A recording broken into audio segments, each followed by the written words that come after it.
चलो इसी पे लगा लो जियो हाँ, म्यूजिक पे। ठीक है।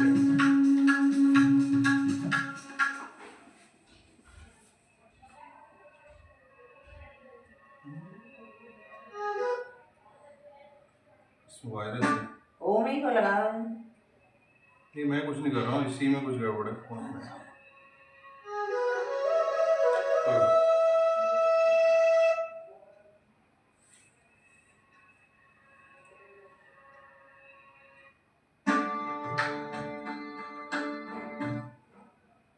कुछ तो है। इसकी में वायरस आ गया बेटू के इस फोन में।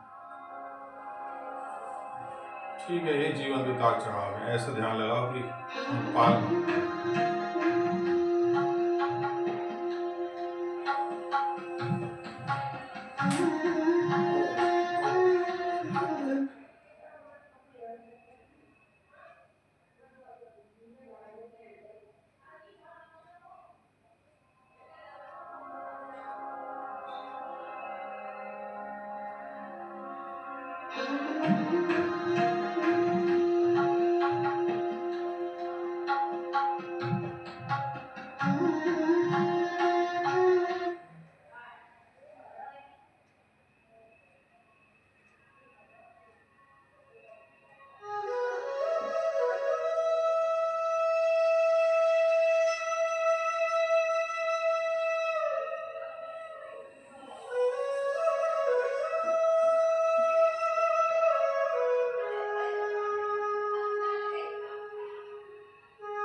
ओम नमो भगवते वासुदेवाय।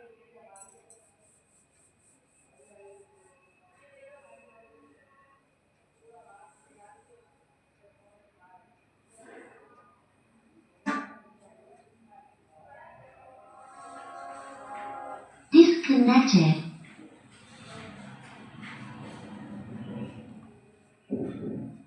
मैं एक बार बोलता हूँ ना, 2-3 मिनट ऐसे कर लो।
क्लीं कृष्णाय गोविन्दाय गोपीजनवल्लभाय स्वाहा।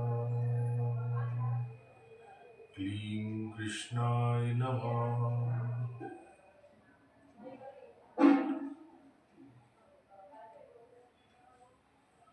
शान्तकारं भुजगशयनं पद्मनाभं सुरेशम् ईश्वाधारं वीरवरदशुभाङ्गं लक्ष्मीकान्तं कमलनयनं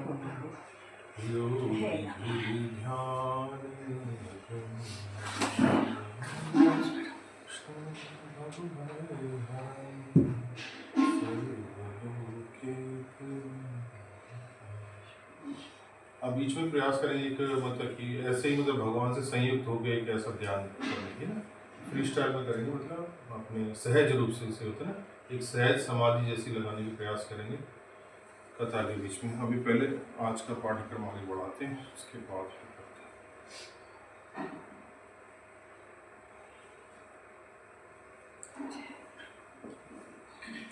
जय राधा तबीयत लगा दी हो क्या क्या तुम्हारा रखा है।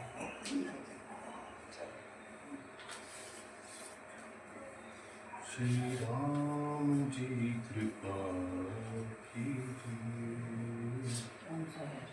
46 श्लोक अध्याय 2 का कर्मण्यवाधिकारस्ते के ऊपर वाला 46।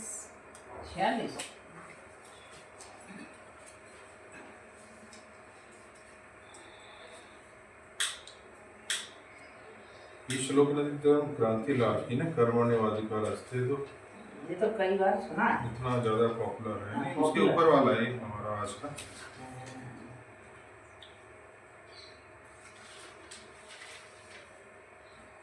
श्री राधे कृपा कीजिए। 47 हो गया कर्मण्यवाची।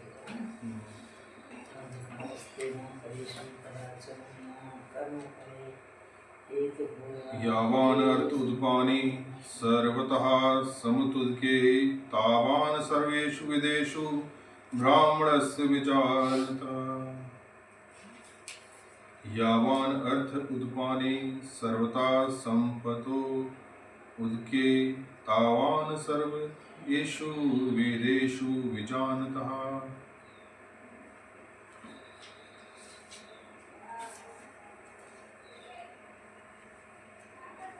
तो बोलते हैं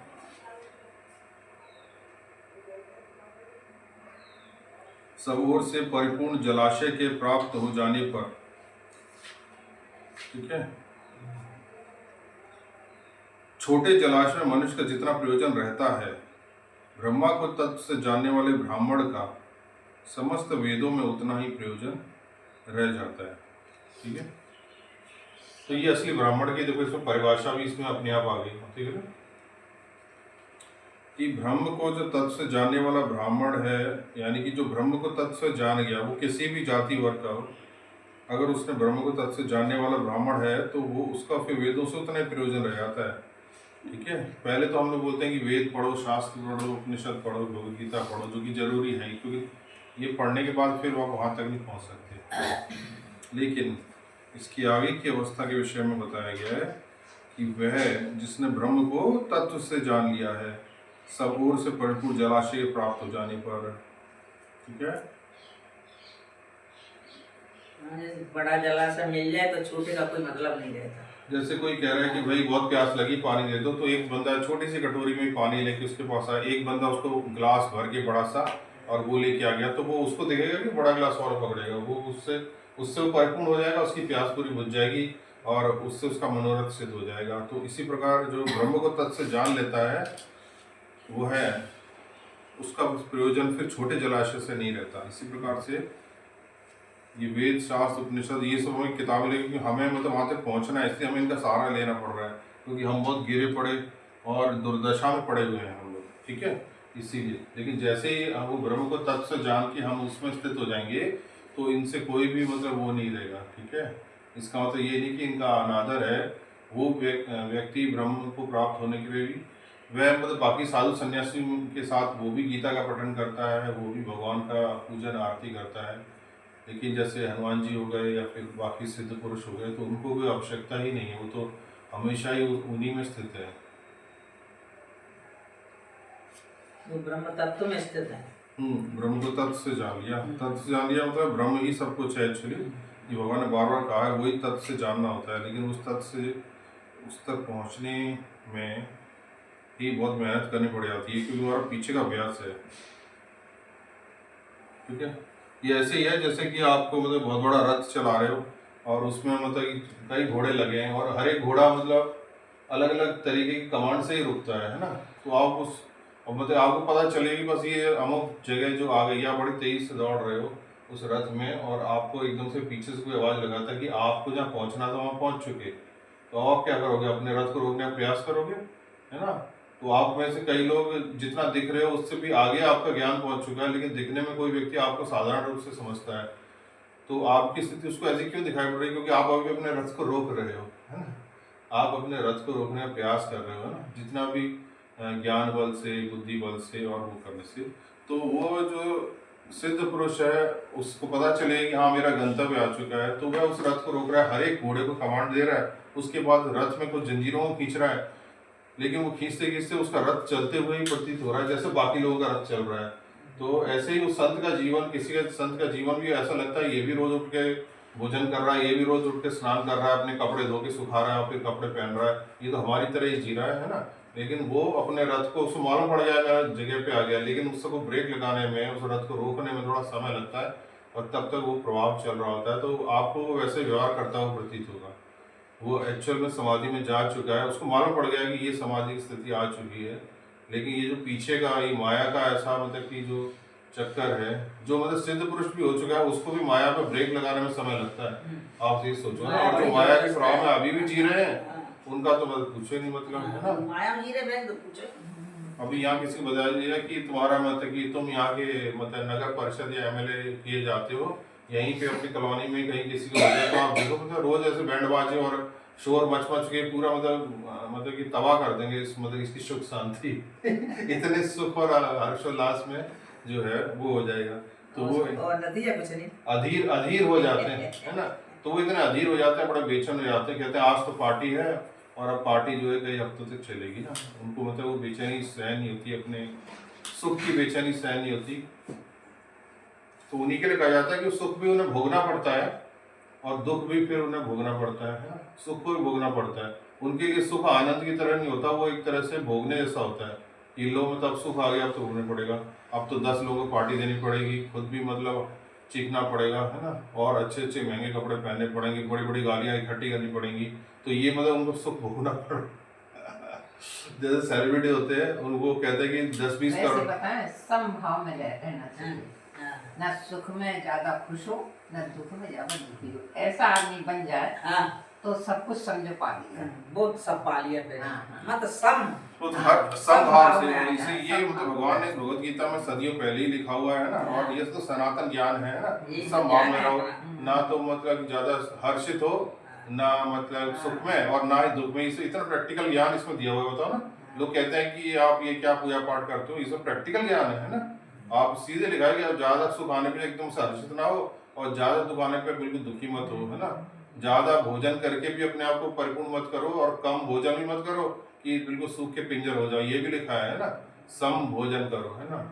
और इसी तरह से जो है धनोपार्जन भी उसी हिसाब से करना चाहिए। ये नहीं कि वो आपकी लिप्सा बन जाए। कई जैसे हैं करोड़ों अरबपति हो गए लेकिन फिर भी एक एक रुपए के लिए और कमाते जा रहे हैं और किसी का मतलब जीना हराम कर देते हैं। अगर उनका 10 रुपये भी किसी ने ले लिया ना तो फिर मतलब कि ये मतलब धन की जो है वो एक तरह से उनकी बीमारी हो जाती है, एडिक्शन है ना। तो ऐसे होता है। तो ये है, ये बड़ा सुंदर इसमें ये है कि ये ज्ञान है ना। तो फिर लेकिन ये कोई हम लोग जैसे साधारण इंसान नहीं कर सकते। ये स्थिति उस स्थिति को बताया जब वो ब्रह्म में तत्व से स्थित हो जाए, ठीक है। तो अब हम इसी में से देख लेते हैं वैसे पहले।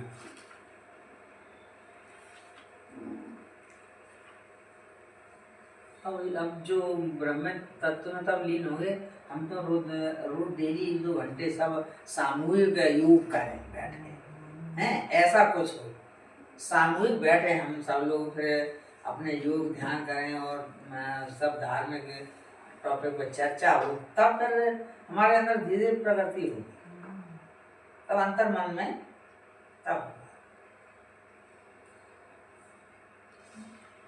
अब अकेले बैठ गए और एक ने देर योग ध्यान कर लिया, फिर ये संसार में फिर घुस गए। हाँ यही तो चक्कर है, यही खत्म नहीं होता है, ये खत्म नहीं होता है, ये कहानी तो ये है।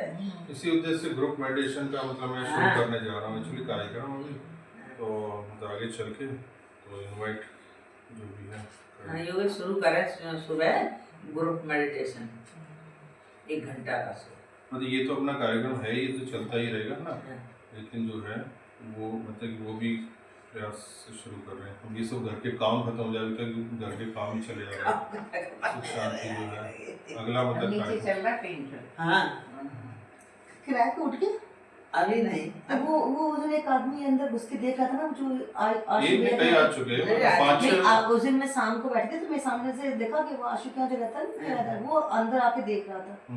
अच्छा हाँ एक बार एक देखे गया तो ऊपर से अच्छा आशु क्या रहता है? हाँ किराए पे भैया की आवाज आई थी, भैया से बात भी की। हाँ मैंने कहा देख लो क्या नाम, हाँ, मैं तो नीचे देखने आया था तो मैं उस वक्त सामने थी, शाम का समय था, फिर मेरी निगाह गई हाँ, तो तो मैं उसके 20 बच्चे, पर वो यहाँ तो अकेला रहता है, हाँ उसी उसको बड़ा जगह चाहिए क्योंकि वहाँ छोटा है ना, एक ही फ्लैट मैं जो है आशु का। मतलब कि हाँ मैं नीचे भी नहीं शायद आया उसको था। बड़ा चाहिए होगा अपने वाइफ वगैरह से बुलाने के लिए शायद।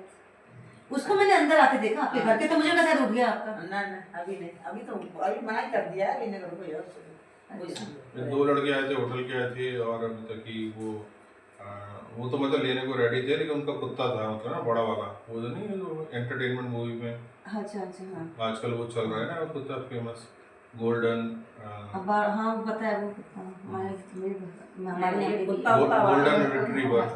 और का गंदगी बदबू आती है, कितनी भी सफाई करो। अब चक्कर क्या है, हम लोगों का दिक्कत ये आ रही है, अभी एकदम अचानक से दांत चले गए, यहाँ से पूरे दांत लेके गई थी। किसने खाता? आप पूरे दांत लेके गई थी, जब हंसती तो दिखता था, हमें पूरे दांत थे। अब जब यहाँ से गई 6 महीने में सारे चले गए वहाँ पे। इधर के 2 टूट गए थे, हाँ टूट गए और सामने के 2 वहाँ टूट गए। सामने के उड़े से पता चल रहा है ज्यादा। हाँ पहले यहाँ देखती थी तो बिल्कुल सही लगता था, अब तो दांत से ज्यादा लगता है। तो ठीक है ना, तो वो तो चलो चलता रहेगा। तो इसमें लिखा है इसका अर्थ कि एक छोटे से कूप का, एक छोटे से जलाशय का कार्य एक विशाल जलाशय तुरंत पूरा हो जाता है। इसी प्रकार वेदों के आंतरिक तात्पर्य जानने वाले को उनके सारे प्रयोजन सिद्ध हो जाते हैं।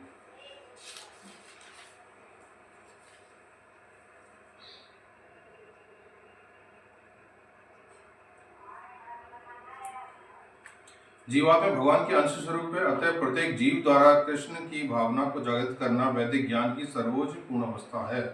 श्रीमद् भागवत में इसकी पुष्टि इस प्रकार की गई है कि अहोवाद शब चोयति गरियन यज्ञ ग्रहाय वर्तते नाम तुभ्यम नेपेस्तुस्पस्ते जुहुआ शस्त्राया ब्रह्मानु चूर्णाम गणन्ति। इसका अर्थ है कि हे प्रभु आपके पवित्र नाम का जाप करने वाला भले ही चांडाल जैसे निम्न परिवार में क्यों न उत्पन्न हुआ, किंतु वह आत्म साक्षात्कार के सर्वोच्च पद पर स्थित होता है। ऐसा व्यक्ति अवश्य वैदिक अनुष्ठानों के अनुसार सारी तपस्याएं संपन्न किए हुए होता है और अनेकानेक बार तीर्थों में स्नान करके वेदों का अध्ययन किए होता है। ऐसा व्यक्ति आर्य कुल में सर्वश्रेष्ठ माना जाता है। अतः मनुष्य को इतना बुद्धिमान तो होना ही चाहिए कि केवल अनुष्ठानों के प्रति आसक्त न रहकर वेदों के उद्देश्य को समझे और अधिकाधिक इंद्र तृप्ति के लिए स्वर्गलोक जाने की कामना ना करे।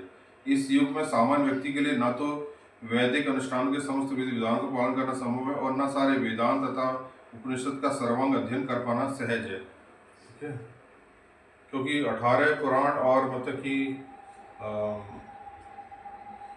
16 या मतलब कि पूरा याद नहीं, पर इतने तो उपनिषद है ना।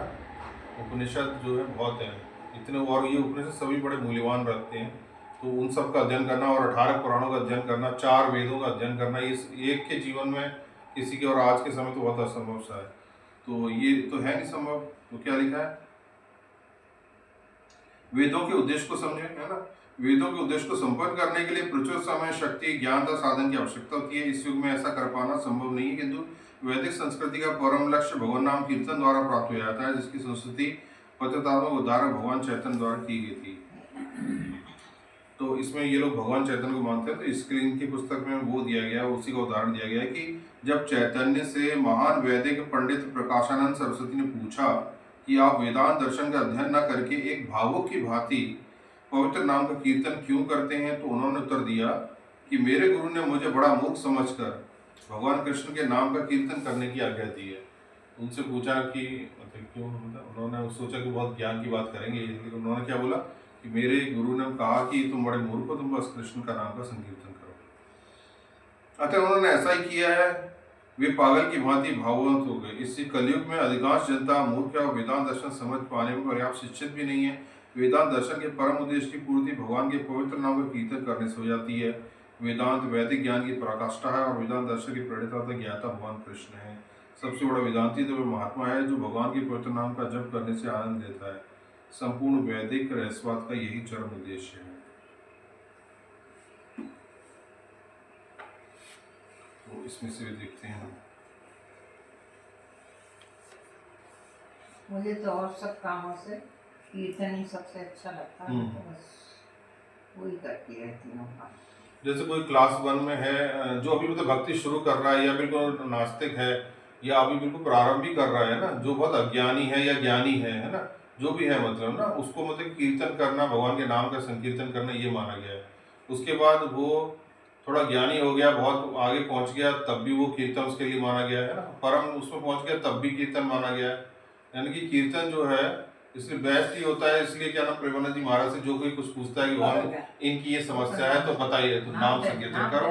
फिर होता है इनकी ये समस्या, इनको आजकल ये प्रॉब्लम है तो नाम संकीर्तन करो। हर एक का सॉल्यूशन उनका एक ही है, जब नाम में रुचि हो जाएगी तो ये हो जाएगा, वो हो जाएगा, सारे काम बन जाएंगे। क्योंकि जो मतलब कि जो प्रारंभ कर रहे हैं है ना, तो उनके लिए तो आवश्यक है ही है ना। जो आगे बढ़ रहे हैं और थोड़ा सा उन्हें ज्ञान भी प्राप्त हो गया तो उनको भी, क्यों मतलब और ऐसा होता ही है ना। जैसे हम बहुत सारी किताबें पढ़ लें तो बीच में चलते फिरते गुनगुनाते हैं ना, तो मतलब वो गुनगुनाना ही कीर्तन है ना। हम तो हे राधे गोविंद, तो वो हमें हमारी नॉलेज से, जो भगवान के परम ज्ञान से वो अटैच रखता है।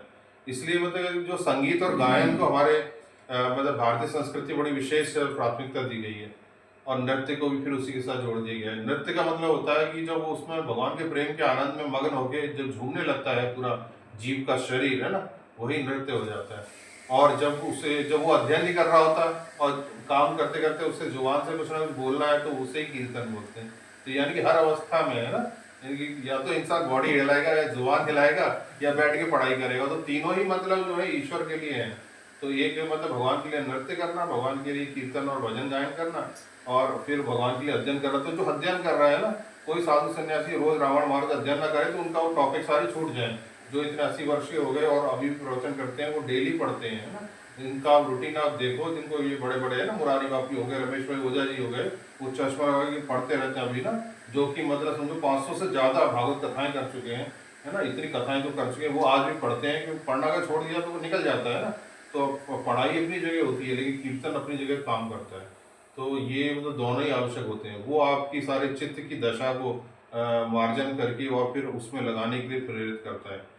अकेला खाली ज्ञान करेंगे, जैसे मतलब कि सही महापुरुष ने बताया, तो वो पूरा जो अहंकार है उसको पोषित कर देगा।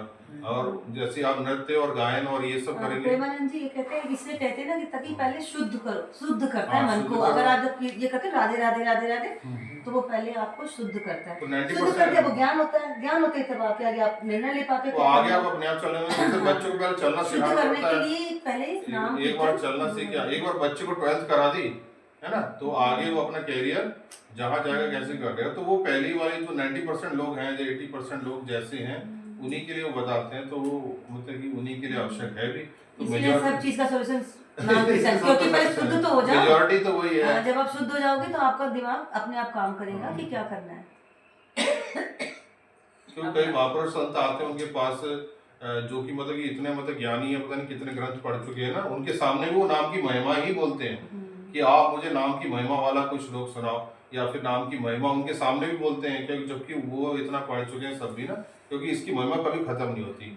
राम जो है कहते हैं कि राम अपने राम का ही जाप करके अपना काम निकालते थे, है ना। राम से बड़ा राम का नाम। हाँ, इसलिए राम जी भी अपना काम जो है राम के नाम से निकालते थे। तो जैसे मतलब कई किस्से कहानी बना लिए उनके, तो ना मुझे मतलब कि उनका कुछ वो प्रामाणिकता नहीं पता, लेकिन यही मतलब वो कहते हैं कि भी मतलब हनुमान जी से एक बार पूछते हैं भी तुम्हारे काम कैसे हो जाते हैं, तो वो कहते भगवान राम जी आपके नाम से हो जाते हैं ना। तो बोलते अच्छा होता है राम नाम कह के मतलब कि सब हो जाता है क्या। तो ऐसे करके बहुत सी कथाएं आती हैं, क्योंकि मतलब ये इन कथाओं में आता है श्रीमद् भागवत महापुराण में, जहाँ भगवान कृष्ण के जीवन के बारे में बताया जाता है और जहाँ राम जी के जीवन में बताया जाता है, तो ये बताया जाता है कि वो सवेरे भी पूजा करते थे और शाम को संध्या भी करते थे, आरती भी करते थे, और संध्या के समय भगवान की पूजा करके वो ध्यान में बैठते थे और मतलब गोविंद का ही ध्यान करते थे। तो ये राम और कृष्ण के जीवन में भी यही आता है कि तो फिर मतलब भगवान तो खुद ही भगवान है, तो वो किसका ध्यान करते थे। तो ईश्वर मतलब इस देह में आ जाए, चाहे सब देह वाले हों, तो ईश्वर का ध्यान तो करना पड़ता है और उनका नाम भी जप करना पड़ता है। जब खुद राम और कृष्ण ने राम मतलब और कृष्ण का ही जप करा, तो फिर आप मतलब किस खेत की मूली है ना, ये मतलब कि ये बोला जाता है। बंद रहा है। तो राम और कृष्ण जो से तो ऊपर शक्ति थी ना एक, उसका ध्यान करते थे। हाँ, उसी शक्ति ने उनको राम और कृष्ण के रूप में प्रकट किया। वो मतलब कि उसको चाहे कैसे बोलो, वही परब्रह्म है और वही, इसलिए भगवान के कई नाम है। वो जो परब्रह्म परमात्मा है, अगर मतलब अगर वो परमात्मा अपने आप को प्रकट एक ही बार कृष्ण के रूप में ही करा होता है ना, तो मतलब कि आप कहते हैं कि परब्रह्म परमात्मा का नाम क्या है, कृष्ण है। ऐसा है नहीं, भगवान क्या कहते हैं, अनेकों नाम है। भगवान तो अनाम भी कह देते हैं, भगवान का कोई नाम भी नहीं है, क्योंकि इतने नाम है तो आप क्या बोलोगे उनको। भगवान कह रहे था मैं राम हूँ, तुम सब जितने भी लेडीज और जेंट्स हैं ना, सब सीता हैं। तो भगवान को आप सब मतलब मुझे ही बज रहे हैं, मैं एक मासूक हूँ, तुम आशिक हो। किसी को पकड़ नहीं सकते भगवान को किसी नाम से। ये मतलब ये भगवान को आप किसी भी नाम से, किसी भी क्षेत्र से, मतलब कोई भी ऐसी चीज नहीं है जिससे कि आप बांध लो। इससे भगवान को अगर बांधने की कोशिश समझ विफल जाती है, तो वो कृष्ण नाम है। को मर्यादा पुरुषोत्तम बताया। इन हाँ, चंचल वो दोनों ने अलग अलग अपने ड्रामा का वो इसलिए पार्ट ध्यान अलग रखो, अलग बजाया है। कृष्ण ये नहीं कहा कि मेरा कृष्ण मेरा गोविंद है ना, तुम उसे मतलब माधव क्यों बोल रहे हो, है ना, तुम राम क्यों बोल रहे हो ना, ये तो मेरा गोविंद है। बोले कि वो हर एक के लिए हर सब कुछ है, वो हर एक के लिए जो भी है नाम है वही वो बन जाता है, ऐसे है। जल से सर्वथा परिपूर्ण स्वच्छ निर्मल महान सरोवर के प्राप्त होने पर मनुष्य को छोटे छोटे जलाशयों की कुछ भी आवश्यकता नहीं रहती, कारण कि छोटे जलाशय में अगर हाथ पर धोया जाए तो उसमें मिट्टी धुल जाने से वह जल स्नान के लायक नहीं रहता, और अगर उसमें स्नान किया जाए तो वह जल कपड़े धोने के लायक नहीं रहता। यदि इसमें कपड़े धो जाए तो वह जल पीने के लायक नहीं रहता। परंतु महान सरोवर के मिलने पर उससे सब कुछ करने पर भी कुछ भी फर्क नहीं पड़ता, अर्थात उसकी स्वच्छता, निर्मलता, पवित्रता वैसी की वैसी ही बनी रहती है। ऐसे ही जो महापुरुष परमात्मा को प्राप्त हो गए, उनके लिए वेदों में कहे हुए ज्ञान, धन, तप, तीर्थ, व्रत आदि जितने भी पुण्यकारी कार्य हैं, उन सब से उनका कोई मतलब नहीं। सांसारिक भोगों का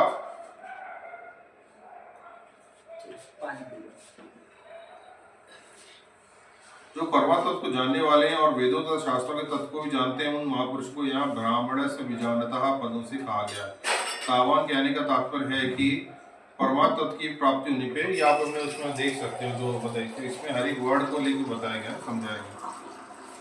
तावान कहने का तात्पर्य है कि परमात्मा तत्व की प्राप्ति होने पर वह तीनों गुणों से रहित हो जाता है, वह निर्द्वंद हो जाता है, अर्थात उसमें राग द्वेष आदि नहीं रहते, वह नित्य तत्व में स्थित हो जाता है, यह निर्योषण हो जाता है, अर्थात कोई वस्तु मिल जाए और मिली हुई वस्तु की रक्षा होती रहे, ऐसा उसमें भाव भी नहीं होता, वह सदा ही परमात्मा परायण रहता है। इसका परिशिष्ट भाव इसमें दिया गया है, एक स्पेशल भाव कि सांसारिक भोगों का अंत नहीं है, अनंत ब्रह्मांड है और उनमें अनंत तरह के भोग हैं, परंतु उनका त्याग कर दें, उनमें असंग हो जाएं और तो उनका अंत हो जाता है, आ जाता है। ऐसे ही कामनाएं भी अनंत होती हैं, परंतु उनका त्याग कर दें, निष्काम हो जाएं तो उनका अंत आ जाता है। कई बार हम निश्चित कर लेते हैं कि हमने अब ये कामना नहीं करनी है ना, हमें इसका अंत करना है, फिर भी हम कहते हैं ये कामना तो अभी भी बनी हुई है ना, क्योंकि ये मतलब हमारे जन्मों के अभ्यास के कारण ऐसा होता है। तो हम निश्चय कर चुके हैं, चलो हम ये कुछ कामनाएं अपने जीवन में रखेंगे और ये पुरानी कामनाओं को हम नहीं रखेंगे, लेकिन वो कामना फिर भी रखी थी, वो कहाँ से अपना सर उठाए रहती है ना। तो ये मतलब हमारे जो जन्मों का जो अभ्यास है उसी के कारण ऐसा होता है, और हमारी निश्चय बुद्धि द्वारा हमने उतना तप नहीं करा, तो तपस्या इसलिए करना बहुत बहुत आवश्यक होती है। नहीं, अभी अभी ही नाम का कलयुग कहते हैं ना, कलयुग नाम आधारा सुंदर सुंदर उतरे पारा। अब अभी जो टाइम ऐसा है कि जो सबको नाम जप सबको करना है, और ये ऐसा ज्ञान फिर कभी नहीं आएगा किसी भी युग में, चाहे राम का युग, त्रेता, सत्ययुग, द्वापर, कुछ भी हो। हमें ये पता ही नहीं होगा कि नाम भी जपना है। अभी पता है, अभी बताया भगवान ने अभी नाम जप का टाइम है, इसको जपो और अपने को अपना उद्धार करो, अच्छे अच्छे कर्म करो नाम जप करके। तो अभी ही नाम जप का मौका है, जितना जो कर ले तो कर ले, तो हमारे शुद्ध आचरण शुद्ध हो जाए। चलो आगे टॉपिक चला। तो इसलिए जो है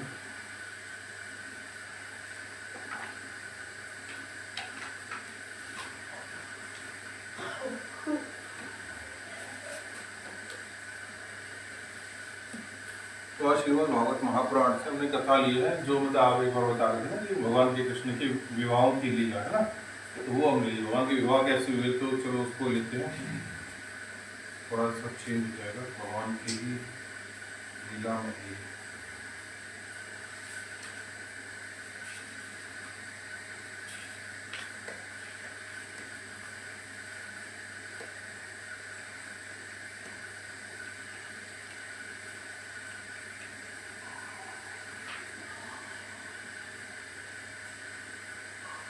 ठीक है, तो इसमें कहानी आती है पहले एक मतलब जो नग्नजिता जो महारानी थी, उनके जो राजकुमारी थी उनकी।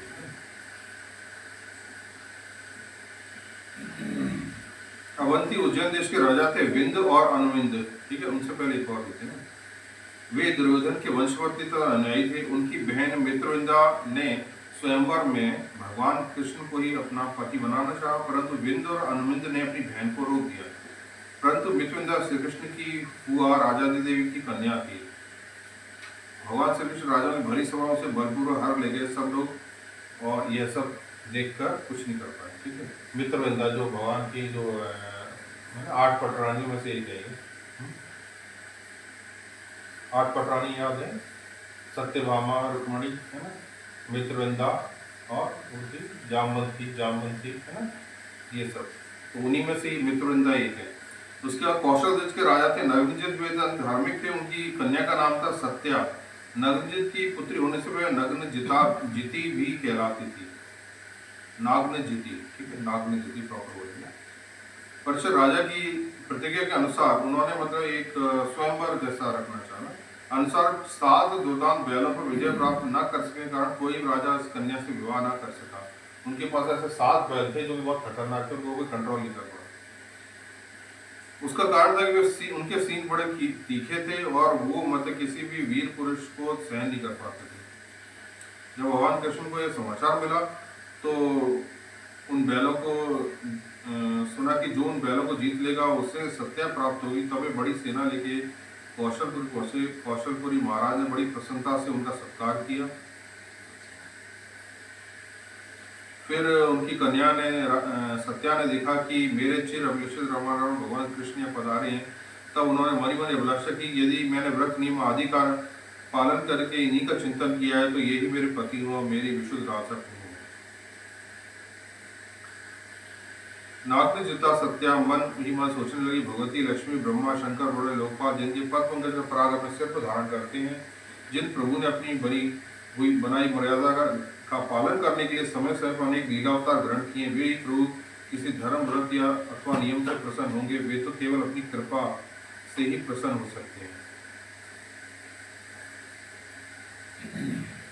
फिर राजा नग्नजित ने भगवान कृष्ण की विधि पूर्वक पूजा करके प्रार्थना की, जगत के एकमात्र नारायण आप अपने स्वरूप आनंद से भरपूर हैं, मैं हूँ एक तुच्छ मनुष्य, मैं आपकी क्या सेवा करूँ।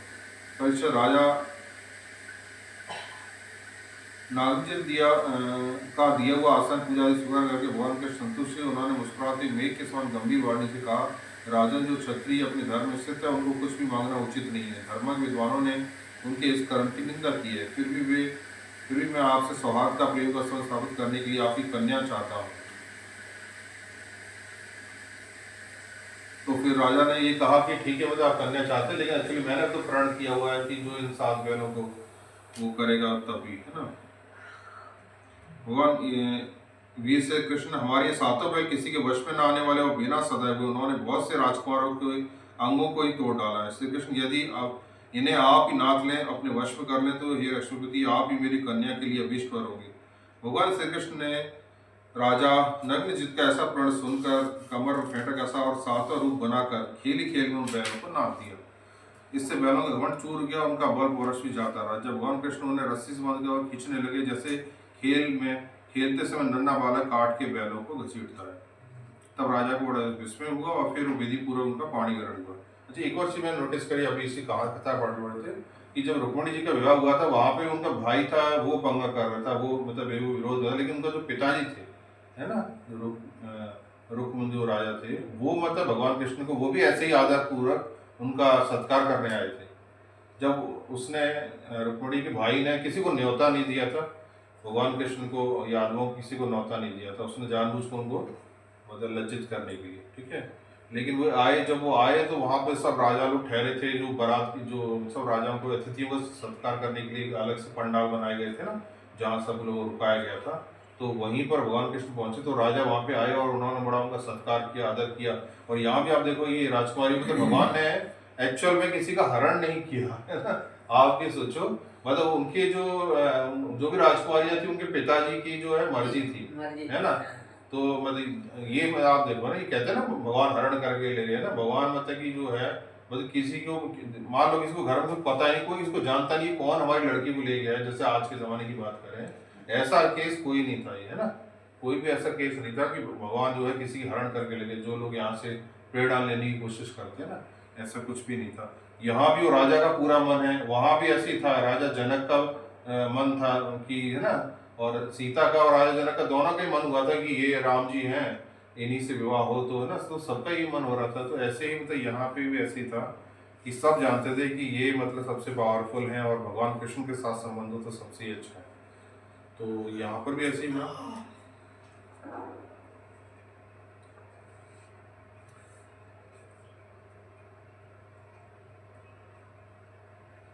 तो उन राजाओं को जो कि उन बैलों से पहले भी हार चुके थे, उन राजाओं को जब समाचार मिला कि भगवान कृष्ण जा रहे हैं शादी करके, तो उनको उनकी विजय सहन नहीं हुई और भी उन्होंने मार्ग में उन्हें घेर लिया और उन पर बाणों की वर्षा करने लगे। लेकिन भगवान कृष्ण ने सबको हरा दिया और फिर वे सब जो भेंट की सामग्री थी और सत्या को लेकर द्वारकापुरी में आए और फिर वहाँ पे उन्होंने विवाह किया, मतलब वो तो कर ही चुके थे। भगवान श्री कृष्ण की फुआ श्रुतकीर्ति कैकेय देश में ब्याही थी। उनकी कन्या का नाम था भद्रा। उनके भाई शत्रुघ्न आदि ने स्वयं भगवान श्री कृष्ण ने को दे दिया और उन्होंने उसका पाणी ग्रहण किया, ठीक है। ये थी भद्रा, है ना। इसके बाद मध्य प्रदेश के राजा की एक कन्या थी लक्ष्मणा, वेतन सुलक्षणा थी। जैसे गरुड़ ने स्वयं ग्रहण किया था, वैसे भगवान कृष्ण ने इनको भी स्वयंवर में उसी तरह से हर के ले आए। इसी प्रकार श्री कृष्ण की और भी सहस्त्रों रानियां थी।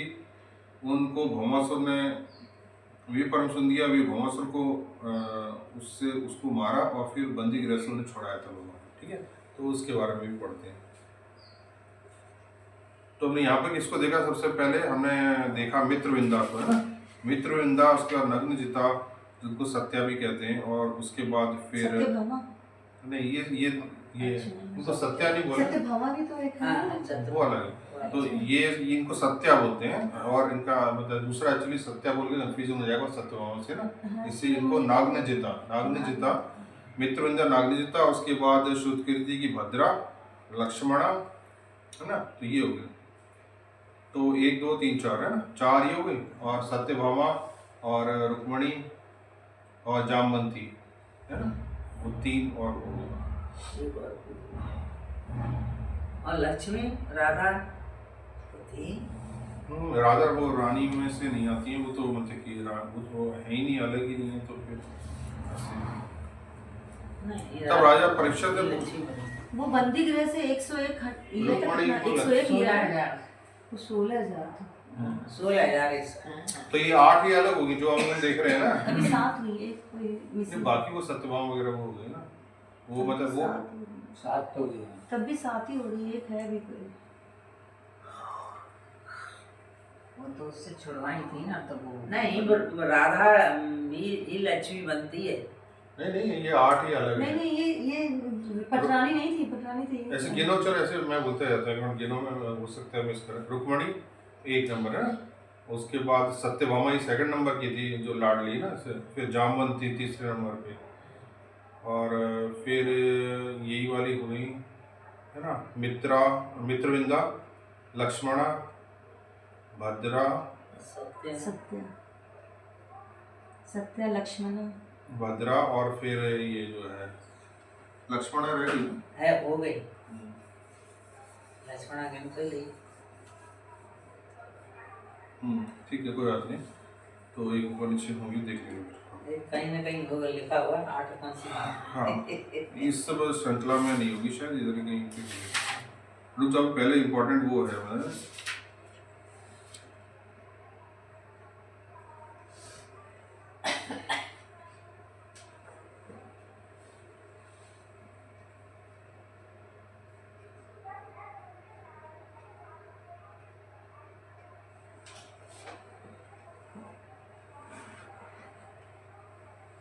कालिंदी भी है।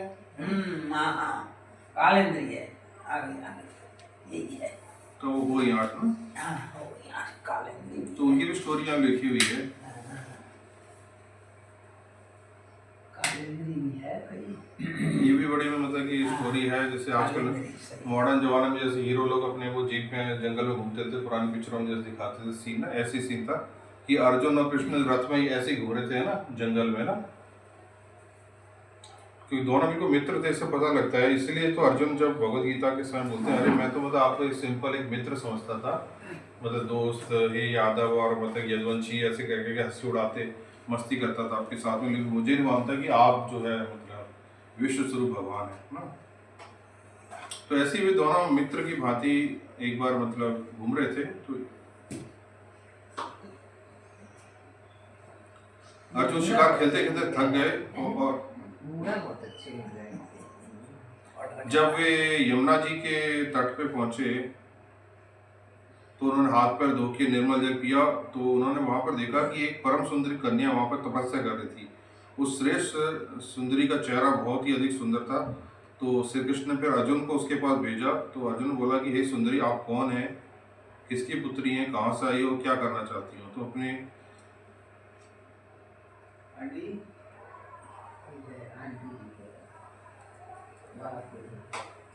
जब बात कर रहे हो कोई ना नीचे नहीं, आंटी जी का है किसी। हाँ बोला है ना। हाँ, वो पेट की बात। ये क्या खड़े थे?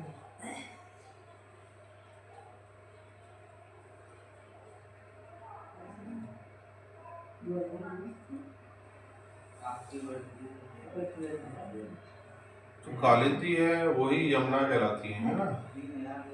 और यमुना मतलब तो यमुना कृष्ण को पति मिलती है ना।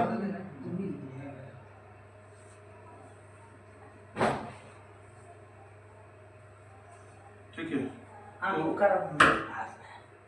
तो भगवान कृष्ण जब अर्जुन को भेजा उस कन्या के पास, जो बिल्कुल मतलब देवी के समान चमक रही थी ना और सुंदरी थी, तो अर्जुन ने उनसे पूछा कि सुंदरी तुम कौन हो, किसकी पुत्री हो, कहाँ से आई हो। इतने सारे क्वेश्चन उन्होंने पूछे ना, तो सारे क्वेश्चन पूछ डाले जितना भी था, ये भी नहीं कि पॉज लिया।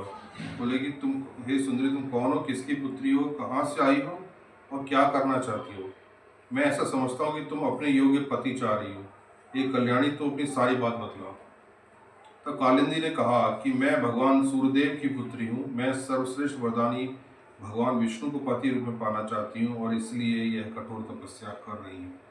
हे वीर अर्जुन, मैं लक्ष्मी जी के परम आश्रय भगवान को छोड़कर और किसी को अपना पति नहीं बनाना चाहती। अनाथों के एकमात्र सहारे प्रेम वितरण करने वाले भगवान श्री कृष्ण मुझ पर प्रसन्न हो।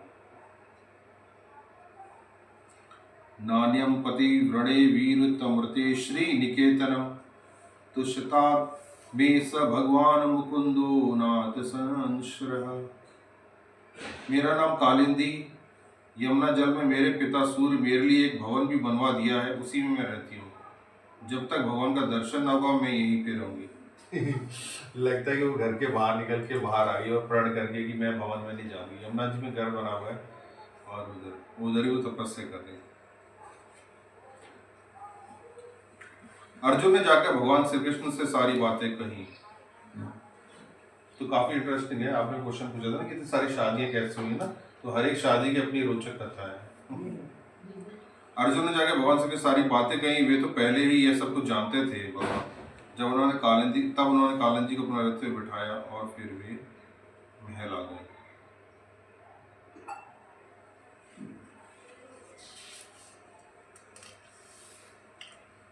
वहां अगर उन्होंने विवाह की योग रीति और ज्योतिष शास्त्र के अनुसार प्रशंसित पवित्र लग्न में कालिंदी जी का पाणिग्रहण किया। इससे उनके स्वजन समझी परम मंगल और परमानंद की प्राप्ति हुई। ठीक है, तो ये कालिंदी का विवाह था, यही पहला विवाह था। उसके बाद फिर ये मित्रवृंदा वगैरह ये सब थे। कालिंदी का तो नाम आता है। तो कालिंदी जो है यमुना जल में ही खड़ी हुई थी, भगवान की तपस्या कर रही थी उनको विवाह करने के लिए, और वो वहीं पे वेट कर रही थी और भगवान वहीं पे आ गए। भगवान का सम्मान होता है, भगवान वहाँ पहुंच जाते हैं। जैसे आप बोलते हैं ना कि मैं जो है प्रारब्धवश यहाँ पे आ गया और आप मुझे मिल गए, है ना। तो भगवान तो ये सब जानते ही है ना, वो खुद ही मतलब सारे प्रारब्ध बनाते हैं। तो उन्हें पहले से मालूम था कि ये यहाँ पर है, तो उन्होंने अर्जुन को बोला। कालिंदी ने पहले क्लियर कर दिया, इससे पहले अर्जुन बोले तो उन्होंने पहले क्लियर कर दिया कि मैं भगवान कृष्ण की पूजा कर रही हूँ और उन्हीं को पति रूप रहते हैं। तो भगवान ने अर्जुन को भेज दिया बात करने के लिए ना, लेकिन उन्होंने पहले ही बता दिया कि मैं कृष्ण के लिए यहाँ पूजा कर रही हूँ। इन चीजों से पता चलता है कि अगर भगवान से लगन है तो जो चाहो सो मिलता है। ये भी है कि भगवान जहाँ मतलब कि आप जहाँ हो वहीं पे आ जाएंगे भगवान, है ना। वो ऐसी सिचुएशन बनाएंगे कि वो खुद वहाँ पे ही है। तो ये बड़ा परम मंगल में ये भी मैं सोचूं था कि किसी के विवाह की बातें भी आपके हृदय को शुद्ध कर सकती हैं और आपके अंदर प्रेम ला सकती हैं, है ना। किसी और की बातें नहीं ला सकती, क्योंकि भगवान की जो लीला की जो है, विवाह की लीला भी हृदय में शुद्धता लाती है।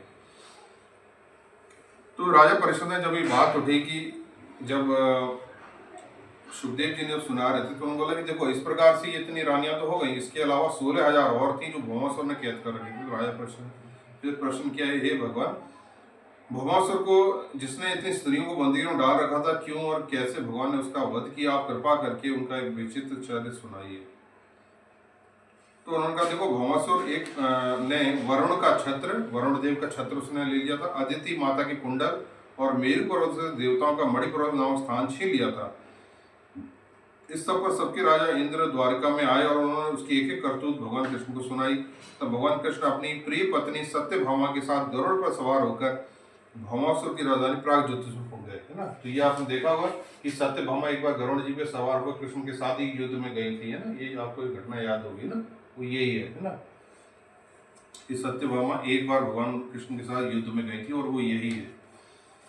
तो ये जो प्राग ज्योतिषपुर है, जो कि आज का जो है असम के साइड का एक इलाका कहा जाता है, ये उधर का एरिया कहा जाता है। तो वहां पे उसने बहुत अपना सेटअप कर रखा था, वहां जीतना बहुत कठिन था।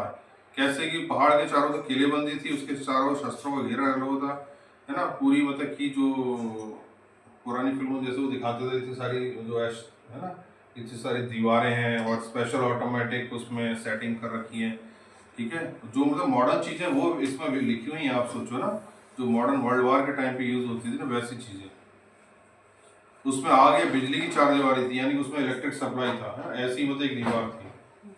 अच्छा, देखो। और उसके भीतर वायु एक गैस बंद करके रखा गया था, एक ऐसी गैस, उसके आगे फिर गैस चैम्बर था। आप मतलब बिजली से बच जाओगे तो आगे एक गैस चैम्बर था, मतलब ये भी है। आप सोचो ना, मतलब ये जो मॉडर्न चीजें थी ये थी उसके पास। उसके भीतर उसे मुर नामक दैत्य ने नगर के चारों ओर अपने 10,000 घोर सुदृढ़ फंदे जाल बिछा रखे थे, है ना। लेकिन भगवान कृष्ण जब पहुंचे तो उन्होंने उस मुर दैत्य को मार दिया। ठीक है, तो ये जो मुर दैत्य को मारा, आप समझ रहे हो, इसलिए भगवान को क्या बोलते हैं? मुरारी, है ना। ये जो दैत्य है, तो मुर दैत्य ने यहाँ पूरा जो सिक्योरिटी इंचार्ज था उसके वहाँ का, तो उसको खत्म कर दिया ना। भगवान ने अपनी गदा से ध्वंस कर दिया और फिर अपने 5 शंख की ध्वनि करी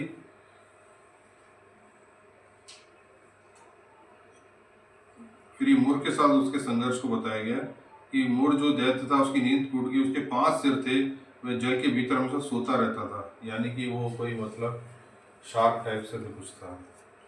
उसके बाद वो आ गया और फिर भगवान से युद्ध करने लगा। उसका त्रिशूल था, लेकिन जो है भगवान से कब तक युद्ध करेगा ना। भगवान ने अपने चक्र से उसके सब सिर उतार दिए। उसके बाद बाकी जितने थे वो सभी मारे गए। तब भौमासुर ने देखा कि उसकी सेना का तो संहार हो रहा है, तो भौमासुर ने भी अपनी बहुत सारी शक्तियाँ चलाई, शतधनी नामक शक्ति और पता नहीं क्या क्या, ये सब इसमें लिखा हुआ है। ये अभी जैसे रॉकेट वॉकेट यही होंगे, ये सब मिसाइल चले हैं अलग, मिसाइलें ही थी तब। क्रूज मिसाइल, ब्रह्मोस और जाने क्या क्या ना। उसने सारे अस्त्र चला लिए, जब कुछ न बचा तो उसने त्रिशूल उठाया, परंतु वह भी उसे छोड़ भी न पाया था कि भगवान कृष्ण ने तीखे चाकू के समान तीखे धारों वाले चक्र से हाथी पर बैठे भौमासुर का सिर काटा। उसका जगमगाता और सिर कुंडल किरीट के साथ पृथ्वी पर गिर गया। उसे देखकर भौमासुर के सगे संबंधी हाय हाय करने लगे और ऋषि लोग साधु साधु करने लगे और देवता लोग भगवान पर पुष्पों की वर्षा करने लगे। ठीक है, अभी भौमासुर कौन था? ये पृथ्वी का पुत्र था, पृथ्वी देवी का। अब पृथ्वी भगवान के पास आई, उसने भगवान श्री कृष्ण के गले में वैजयंती के साथ वनमाला पहना दी और अदिति माता के जगमगाते कुंडल, जो ये सब छीन के लाया था भौमासुर, जो तपाए सोने एवं रत्न जड़े थे, भगवान को दे दिए तथा वरुण का छत्र साथ ही एक महाबड़ी भी उनको दी। राजन, इसके बाद पृथ्वी देवी बड़े बड़े देवताओं और पूजित विश्वेश्वर भगवान कृष्ण को प्रणाम करके भक्तिभाव से उनकी आराधना करने लगी। ये वाली जो मंत्र मेरे फेवरेट हैं। तो भूमि क्या बोली? भूमि रोवाच नमस्ते देव देवेश शंख चक्र गदाधर भक्ति इच्छा उत्पाद रूपाय परमात्मन नमो वस्तुते। नमः पंकज नाभाय नमः पंकज मालिने नमः पंकज नेत्राय नमः पंकज आग्रही नमो भगवते तुभ्यं वासुदेवाय विष्णवे पुरुषादि बीजाय पूर्णबोधाय ते नमः। अजाय जनेत्रस्थ ब्राह्मणे अनंत शक्तये परावात्मन भूतात्मन परमात्मन नमो वस्तुते। इस तरह से उन्होंने आराधना करी, बहुत सुंदर। उन्होंने कहा कि हे प्रभु, मेरे पुत्र भौमासुर का यह पुत्र भगदत्त अत्यंत भयभीत हो रहा है, इसे आपके चरण कमलों की शरण में ले लीजिए। प्रभु, आप इसकी रक्षा कीजिए और इसके सिर पर अपना वह कार्यक्रम रख दीजिए जो सारे जगत के समस्त पाप तापों को नष्ट करने वाला है। इस पर भगवान कृष्ण को प्रार्थना करके भगवान ने फिर जो भौमासुर का जो पुत्र था भगदत्त, उसे अभयदान दिया। उसके सिर पर हाथ फेर के उसे अभयदान दिया, यानी कि उसको अपनी शरण में ले लिया। और फिर उस भौमासुर के संपत्तियों से भरे महल में प्रवेश किया। वहाँ जाकर उन्होंने देखा कि उसकी जो संपदा थी वो सब तो थी, और वहाँ पर 16,000 राजकुमारी को वहाँ पर कैद करके उनको बंद करके रखा हुआ था। उन राजकुमारियों ने अंतःपुर में पधारे हुए नरश्रेष्ठ भगवान श्री कृष्ण को देखा, तब भी मोहित हुई और उनकी अहेतु की कृपा तथा अपने स्वभाव समझकर मन ही मन भगवान को अपने परम पति के रूप में वर्ण कर लिया। उन राजकुमारी में से प्रत्येक ने अलग अलग अपने मन में यही निश्चय किया कि हे, ये कृष्ण ही मेरे पति हूँ और विधाता मेरी सब आशा को पूर्ण करें। इस प्रकार उन्होंने प्रेम भाव से अपना हृदय भगवान के प्रति निछावर कर दिया। तब भगवान कृष्ण ने उन सबको वस्त्राभूषण आदि पहनाकर पालकियों द्वारा द्वारिका को भेज दिया और उनके साथ बहुत से खजाने, रथ, घोड़े आदि संपत्ति भी भेज दी। सब उनका धन ले लिया भगवान ने उसका। इसका भगवान कृष्ण अमरावती स्थित देवराज इंद्र के महल में गए। वहां देवराज इंद्र ने अपनी इंद्राणी के साथ सत्यभामा जी और कृष्ण की पूजा करी। तब भगवान ने अदिति के कुंडल उन्हें दिए। अब वो अदिति कुंडल जो वहां से वो देने भी जाना है ना जिसके, तो इसलिए भगवान तो गए। भगवान तो अपने सारे कर्तव्य निभा रहे हैं, लेकिन वहां से लौटते समय ये भी आपने कथा देखी होगी, सीरियलों में ये जरूर देखा होगा ना, ये तो कि वहां पे सत्यभामा जी को वो वृक्ष अच्छा लग गया था, है ना, जो मतलब स्वर्गलोक में। तो सत्यभामा की प्रेरणा से सत्यभामा ने कहा कि ये अब मतलब वही है, मतलब वाइफ को साथ में ले जाएंगे तो वो शॉपिंग जरूर करेंगे। तो अब वो बात है कि अगर स्वर्ग जाए तो स्वर्ग ही है ना, तो वहाँ पे वो कल्प वृक्ष था। वो बड़ा सुंदर था, उसके पत्ते गिर रहे थे, है ना, और उसके उस पर वो मतलब बहुत सारे उसकी विचित्र वो थे ना। एक पारिजात अपने जो लगा यही था कि फूल गिर रहे थे सफेद और खुशबू आ रही थी। अब वो वहाँ पे मतलब गेस्ट बन के, अतिथि बन के गए, तो उन्होंने कहा मुझे ये चाहिए बस ना। अब उन्होंने कहा यहाँ आए कैसे क्या कैसे मांगे, और मतलब कि छीन सकते नहीं, मांगना अच्छा नहीं लग रहा ना, लेकिन मतलब जैसे मतलब वाइफ लोग करती है, मुझे चाहिए तो चाहिए, कैसे भी करो बस ये मतलब मुझे चाहिए। अब मतलब सारा हेडेक बस तुम ही संभालो, है ना। तो कैसे भी जो है, तो अब जैसे भी करके उन्होंने वहां से लिया उसे, है ना। तो उन्होंने उस कल्पवृक्ष को उठा के ग्राउंड पर रख दिया। तो ये सब देखे देवराज इंद्र तो और देवता जो है उनके पीछे पड़ गए लड़ने के लिए। तो उसके बाद जो है भगवान ने उन सबको परास्त करके फिर द्वारकापुरी में उस कल्पवृक्ष को लिया है। भगवान ने उसे सत्यभामा के महल के बगीचे में लगा दिया। इससे उन बगीचे की शोभा अत्यंत बढ़ गई। कल्पवृक्ष के साथ उसकी गंध और मकरंद के लोभी भौरे स्वर्ग से द्वारिका में चले आए। वो वहां से भौरे यहाँ तक आ गए। अब जैसे मतलब देखो, हम कितने भी ऊपर छत पे जाकर अगर एक अच्छे पौधे लगा ले सुगंध, है ना, तो तितली वहां तक पहुंच जाती है ना। तो तितली यहाँ से कौन सी लिफ्ट लेती है, कौन सी सीढ़ियाँ चढ़ के जाती है इतने ऊपर, है ना। उसके पंख भी इतने नहीं होते हैं ना, लेकिन फिर भी वहाँ पहुंच जाती है ना। ऐसे वो स्वर्ग से स्वर्ग से भौरे और उसके जो कल्पवृक्ष वाले जो भौरे थे और जो भी उसके तितलियां रही होंगी, वो सब नीचे तक आ गई।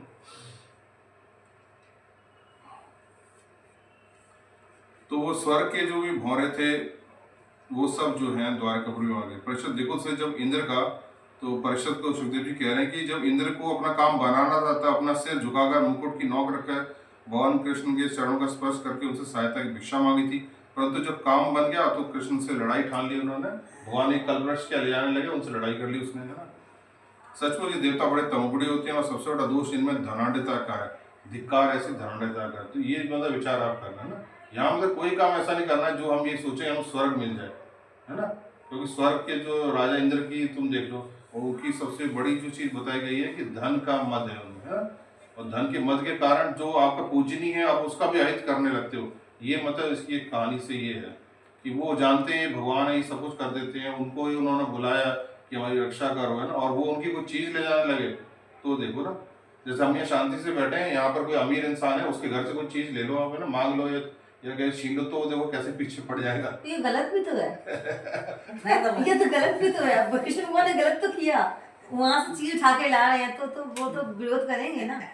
बिना बताए हाँ, नहीं तो उसे मांग लेते, मांग सकते नहीं थे। तो ये तो गलत चीज फिर है। इंद्र को चाहिए था कि चाहे ले ली। धनाढ़ हो चाहे गरीब हो, उसके घर का कोई सामान तो लेके चलो ठीक है, चले। मतलब ये भी तुम सीख रहे हो, ये भी अच्छी बात है, इसमें भी कोई बुरी बात नहीं कि मांग के लेना चाहिए। अब फिर किसी की वस्तु है तो उसी की है ना। ये तो कलयुग के लोग काफी अक्लमंद हैं तो इसमें जाने कितनी सारी चीजें सीखने की हैं, जो भी है मतलब किसी भी अवस्था में।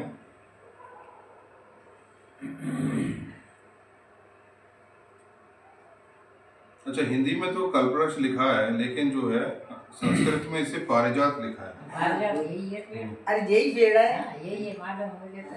अयोध्या जी में पृथ्वी भी पे लगा खाई है। नहीं। कितनी खुशबू आ रही थी, अब थोड़े कम हो गए।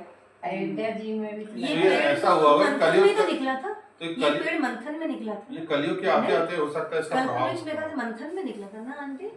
पारिजात का पेड़ शायद पारिजातम मंथन में दुर्गमति। निकला था। लेकिन जी अब अभी भी तो कितनी खुशबू है, हमें यहाँ तक खुशबू आती है हाँ, आती है रात को। अच्छी महक आती है। और तदंतर इसके बाद क्या हुआ कि भगवान कृष्ण ने एक ही मुहूर्त में अलग अलग भवनों में अलग अलग रूप धारण करके एक ही क्षण में एक ही साथ सब राजकुमारियों का शास्त्रोक्त विधि से पाणिग्रहण किया। सर्वशक्तिमान अविनाशी भगवान के लिए इसमें आश्चर्य की कोई बात नहीं थी। ठीक है, एक ही साथ भगवान ने उन 16,000 रानियों के साथ विवाह किया। परिषद भगवान की पत्नियों के अलग अलग महलों में ऐसी दिव्य सामग्रियां भरी हुई थी जिनके बराबर जगत में कहीं भी कोई भी सामग्री नहीं है।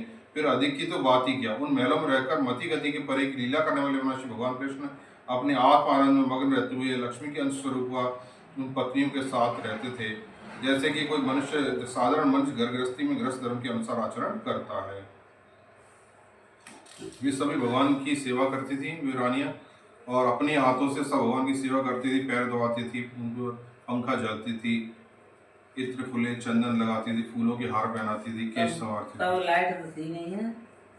और अनेक प्रकार से भगवान की सेवा करती थी। सब चीज मंगा लेती होंगी, लाओ इधर चंदन लाओ, फूल लाओ, ऐसे।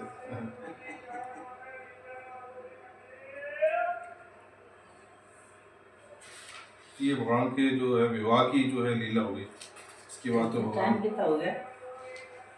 रेडियो सुधर आएगा। बिल्कुल ही ले गया था। साढ़े 5। ऐसा ही लग रहा है ना आंटी? 5:30 हाँ, वो चित्र में सही दिखा रहा है। वो रखो मोबाइल। 5:30 ही लग रहा है। 5:15 ये फास्ट है क्या? आपकी ये घड़ी फास्ट है? हाँ थोड़ी सी आगे होगी। हाँ, इसमें 5:15 है, उसमें 5:30 इसमें है। 5:25 है। हाँ, चल ठीक है।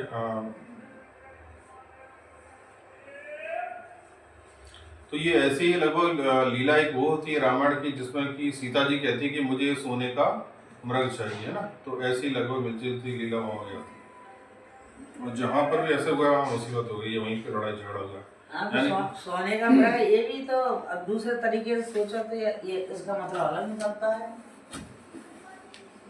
अब वो कल्प वृक्ष वहीं पे था। अब हम सोचे हैं कि मतलब सेब का पेड़ यहाँ लगा दें कश्मीर से उठा के, तो यहाँ लग नहीं सकता है ना।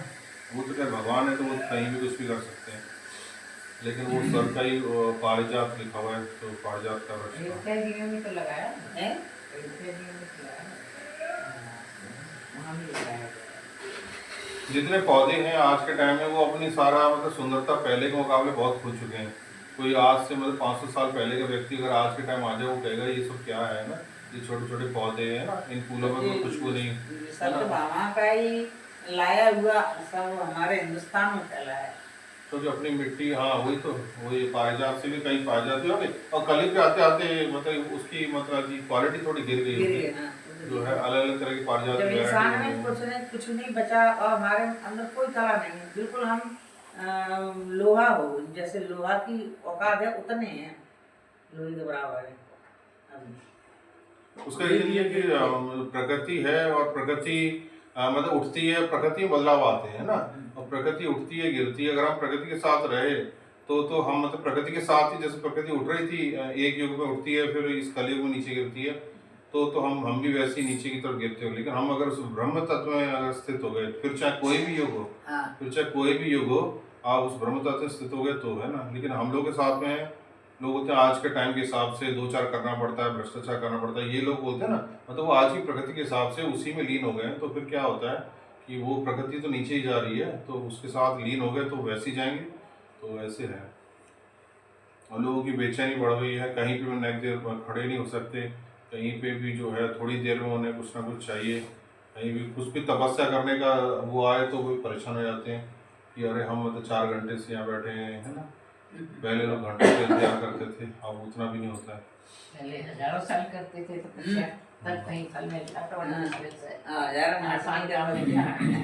अब कोई सरकार स्कीम लाती है तो बोलते हैं इसका पैसा कम मिलेगा, और वो कम मिलेगा तब तक तो क्या होगा, आज मिलना चाहिए तब तो कुछ, है ना। सब लोग चीख पुकार मचा देते हैं। अगर कोई योजना भी होती है तो उसका सब पैसे, इसलिए नेता भी फिर वैसे ही करते हैं, पैसे पहले देना चालू कर देते हैं। उस स्कीम का जो असली फ़ायदा मिलना चाहिए एक मतलब कि क्रम के अनुसार, वो बाद में होता है, ऐसे रहते हैं। तो चलो फिर एक ध्यान कर लेते हैं हल्का सा। तो ब्रह्म का ध्यान करते हैं, परमात्मा का ध्यान करते हैं, उस पर ब्रह्म परमात्मा का। तो सब लोग अपनी आंखें हल्की से बंद कर लें, थोड़ा सा प्रयास करता हूँ मैं, है ना। और पर ब्रह्म परमात्मा का ध्यान करते हैं, आंखें बंद कर लें और मतलब कि खींच के बंद ही करनी है, बिल्कुल आराम से हल्की से बात आंखें बंद करनी है। उस परमात्मा का ही मनी मन चिंतन करना है जो आपके भीतर ही व्याप्त है। ये परमात्मा मुझसे अलग नहीं है, वह मेरे से बाहर नहीं है। यह परमात्मा यहाँ इस वाणी के द्वारा ही बोल रहा है और मेरे इन कानों के द्वारा ही ये सत्संग आदि संसार की ध्वनियाँ सुन रहा है। तो ये जो भीतर मेरे परमात्मा है, जिससे मैं अपने आप को अलग समझता हूँ, मैं उसी में स्थित हूँ, मैं उसी से अपनी सारी शक्ति, ऊर्जा और शांति को प्राप्त कर रहा हूँ। यह परमात्मा मुझ में इस प्रकार घुला हुआ है, इस प्रकार मिला हुआ है, जैसे एक ग्लास पानी में शक्कर घुली हुई है। यह मुझसे पृथक नहीं है, मैं इससे पृथक नहीं हूँ। मैं सबसे पहले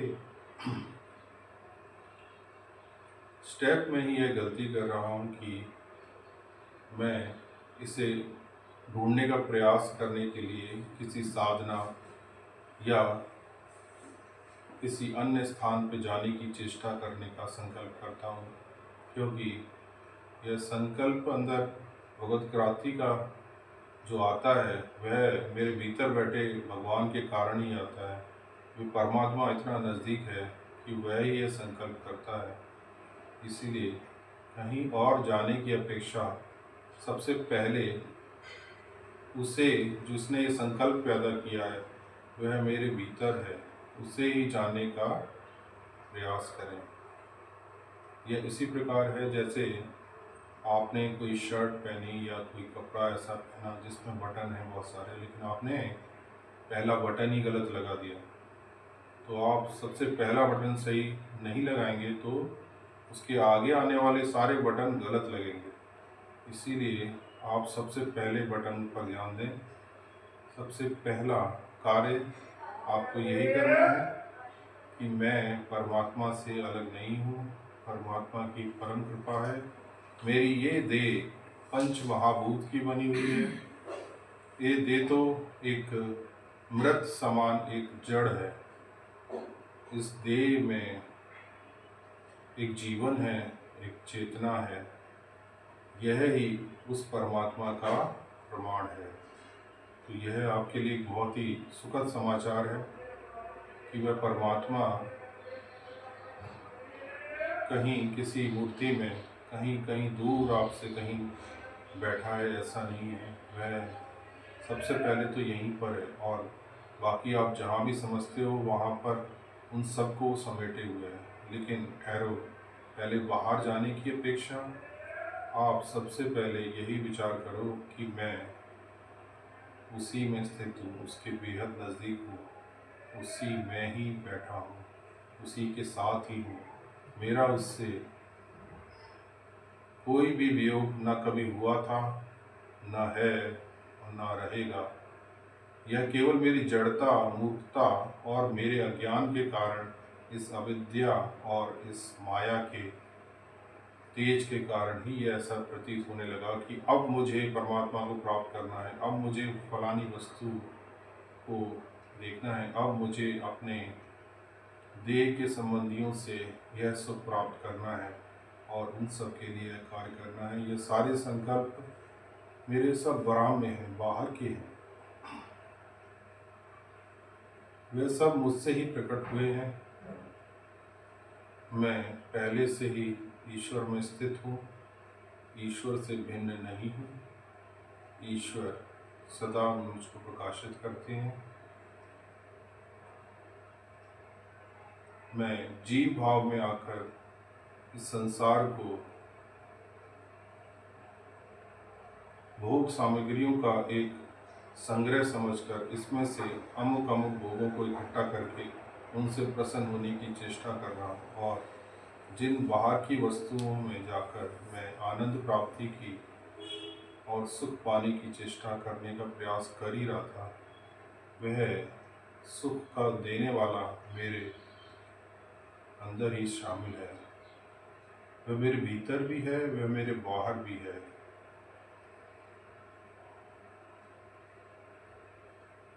वह कैसे है? इस व्योम के समान, इस आकाश के समान सर्वत्र जैसे ये आकाश एक रस व्याप्त है। ना उसमें कहीं पे कुछ कम है, ना कहीं कुछ ज़्यादा है। अतः बाहर जहाँ भी आपकी मान्यता है वहाँ पर तो वह है ही, लेकिन वह बाहर ही मानकर और अंदर का भूलकर, अंदर का विक्षो समझकर, स्वयं को दीनहीन समझकर और बाहर ही उस शक्ति को महसूस करने का प्रयास करने के कारण ही आप सदा उसको प्राप्त करने वाले हैं, प्राप्त करेंगे, तब आपको शांति मिलेगी, तब आपको शक्ति मिलेगी। बस यही आप प्रयास करते रहते हैं। लेकिन वह बाहर नहीं, वह भीतर भी है। अतः मैं अपने नित्य जीवन में नित्य प्रतिदिन किसी भी क्षण यदि हल्की सी आंखें बंद करके एक बार अपने अंतर मन में एक बार झांकूंगा, अपने हृदय, ये हृदय इस इस हार्ट को नहीं कहेंगे, इस हार्ट, इस आपकी जिह्वा और इस हार्ट के आसपास इस क्षेत्र में आपके सीने में ये हृदय महसूस होता है, और आप इस हृदय में ही उस परमात्मा को प्रकाशित देखेंगे। वह यही मुस्कुरा रहा है, वो कन्हैया, उसने आपको कभी छोड़ा ही नहीं था। आपने देखना बाहर चालू किया तो उसने भी बाहर ही देखना चालू करा और आपको शक्ति देता रहा कि हाँ चलो ठीक है, मैं आपको सपोर्ट करता हूँ। पर बाहर तो वो है ही, पर जो आपके पास बैठा हुआ है आप उसका तो आदर करें और अपने आत्म आनंद में ही मग्न रहें। यही ब्रह्म तत्व को प्राप्त करने का सबसे पहला एक अनुभव है। जो बाहर है वो मेरे भीतर भी है। ओम शांति शांति शांति।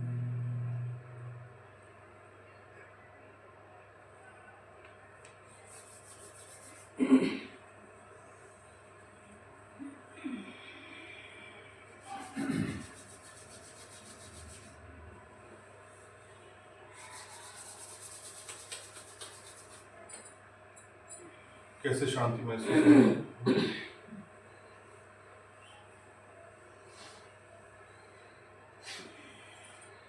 अच्छा लगा, शांति महसूस हो रही है। और ये संकल्प है और यही मतलब अभ्यास है जो हमें करना है।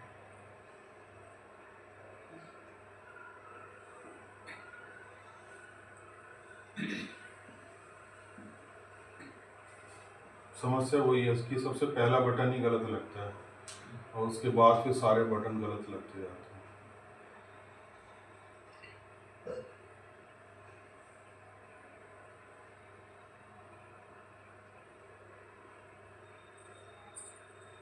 पहले माया कई तरह के भ्रम पैदा करेगी और उसे ही बोलते हैं कि तो आपकी तपस्या में विघ्न, जैसे ना वो तमाम तरह के कहेगी कि बड़ा ये दुख की बात है।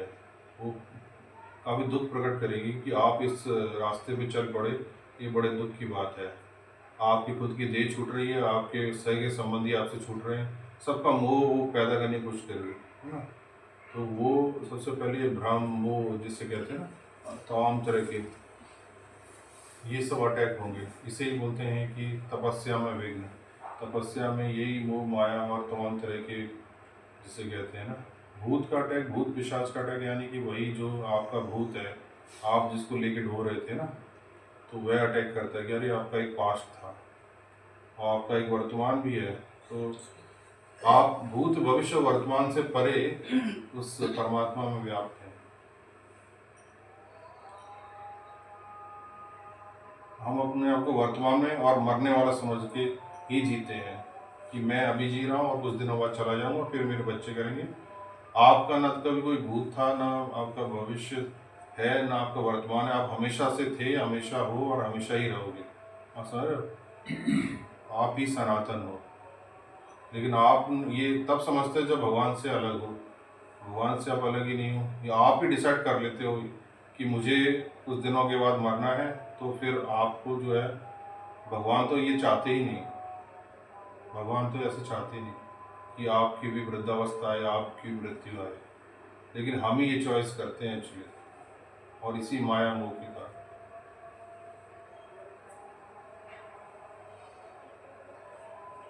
राधे, चलिए भजन कीर्तन करें। आप सुनाइए कुछ। वो मंगल नहीं करेंगे आज? हाँ रुको, जी रहे रुको। मंगल आरती। ये वाला नहीं था।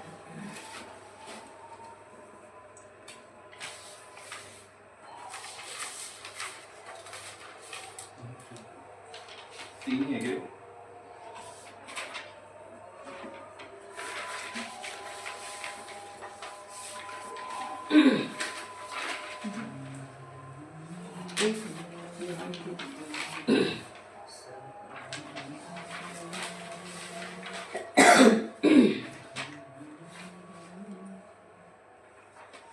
ठीक है, वैसे ही करेंगे जैसे मैं करता हूँ, फिर आप रिपीट करना। हाँ, तो बोलो फिर। मंगल मंगल होए जगत में, सब इस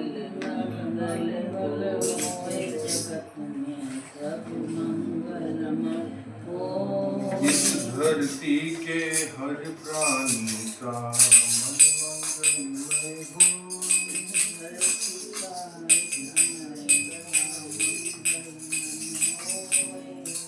मंगल मंगल होए जगत में सब मंगलमय हो। मंगल होए जगत में सब मंगलमय हो। इस धरती के हर प्राणी का मन मंगलमय हो। इस धरती के हर प्राणी का मन मंगलमय हो। कहीं क्लेश का लेश रहे ना दुख कभी नहीं हो। कहीं क्लेश का लेश रहे ना दुख कभी नहीं हो। मन में चिंता भय न सतावे रोग शोक नहीं हो। मन में चिंता भय न सतावे रोग शोक नहीं हो। नहीं वैर अभिमान हो मन में शोभ कभी नहीं हो। नहीं वैर अभिमान हो मन में शोभ कभी नहीं हो। मैत्री प्रेम का भाव रहे नित मन मंगलमय हो। मैत्री प्रेम का भाव रहे नित मन मंगलमय हो। मंगल मंगल होए जगत में सब मंगलमय होए। इस धरती के हर प्राणी का मंगलमय होए। मन का सब संताप मिटे अरु अंतर उज्ज्वल होए। मन का सब संताप मिटे अरु अंतर उज्ज्वल होए।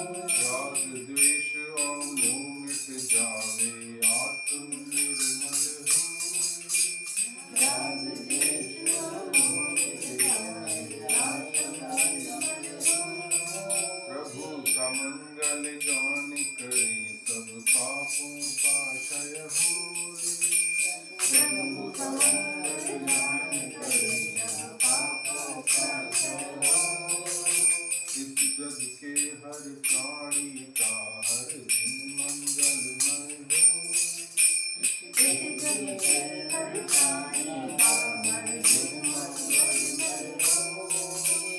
मंगल मंगल होए जगत में सब मंगलमय होए।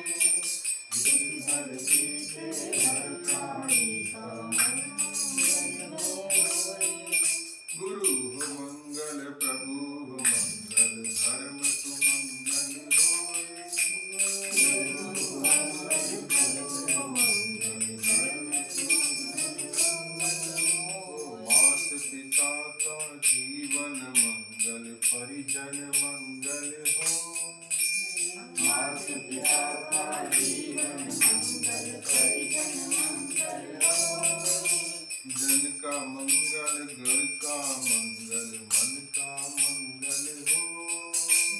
जन का मंगल गण का मंगल मन का मंगल हो।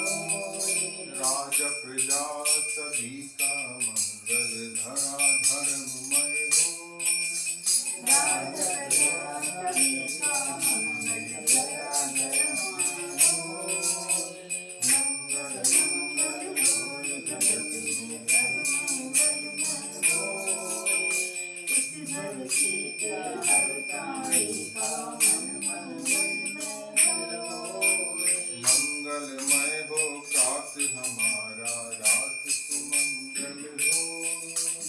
मंगलमय हो प्रात हमारा रात सुमंगल हो। जीवन के हर पल हर क्षण की बात सुमंगल हो। जीवन के हर पल हर क्षण की बात सुमंगल हो। घर घर में मंगल छा जावे जन जन मंगल हो। घर घर में मंगल छा जावे जन जन मंगल हो।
क्यों आज नहीं क्यों?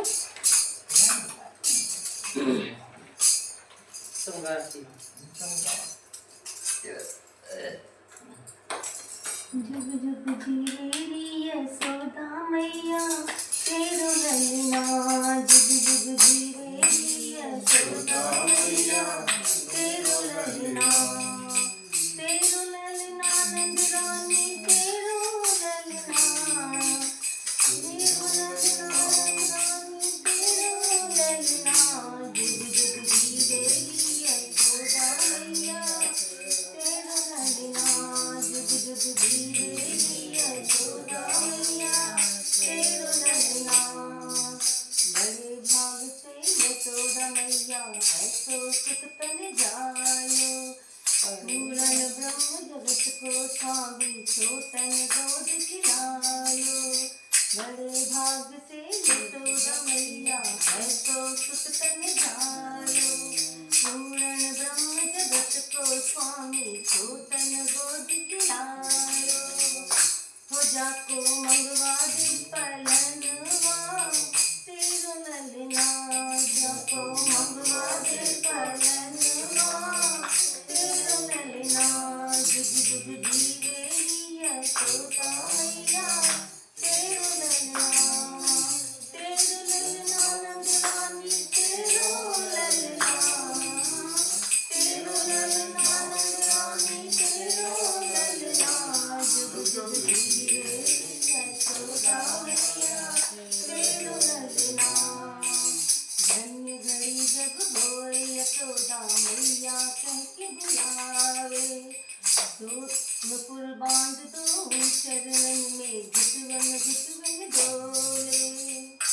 धन्य घड़ी जब होए यशोदा मैया कह कर बोले, नुपुर बांध दो चरणन में घुटवन घुटवन डोले। वो पकड़े बाबा की उंगलिया तेरो ललना, वो पकड़े बाबा की उंगलिया तेरो ललना, जुग जुग जीवेरी यशोदा मैया तेरो ललना, जुग जुग जीवेरी यशोदा मैया तेरो ललना, तेरो ललना नंद रानी तेरो ललना, तेरो ललना नंद रानी तेरो ललना, जुग जुग जीवेरी यशोदा मैया तेरो ललना। आशा लेकर बड़ी दूर से दर्शन करने आयो, मेरो इष्ट जगत को स्वामी छोटन गोद खिलायो।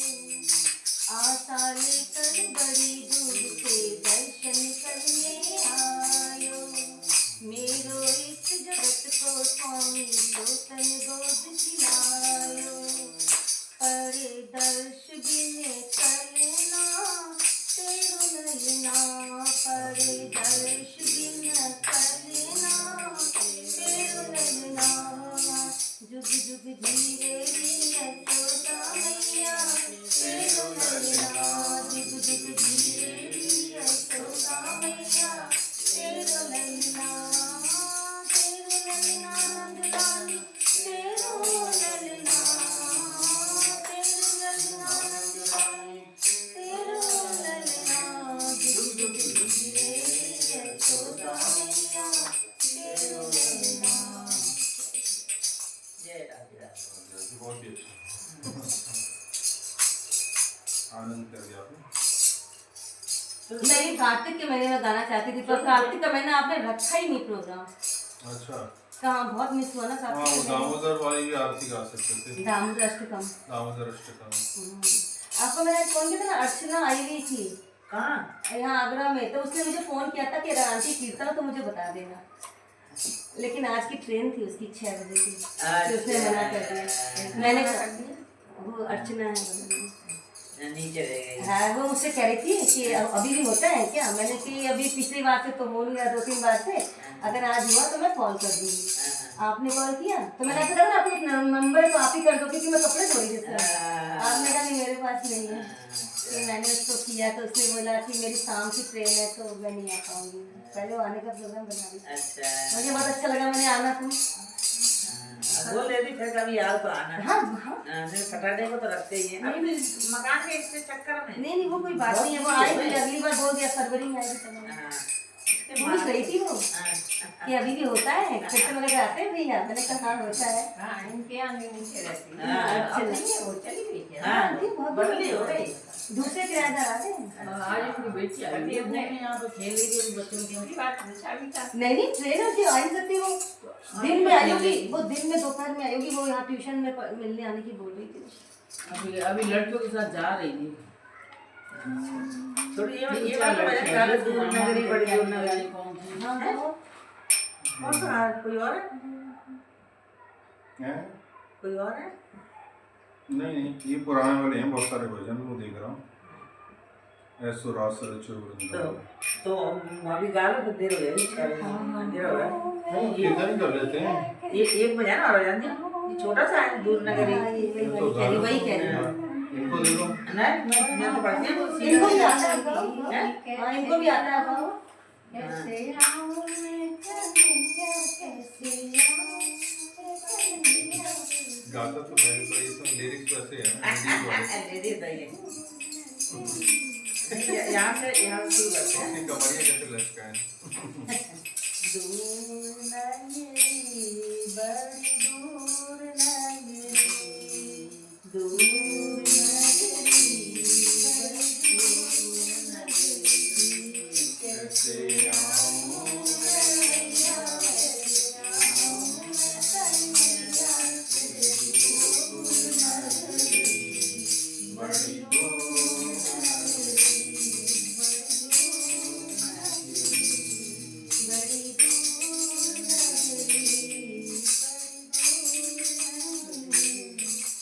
रात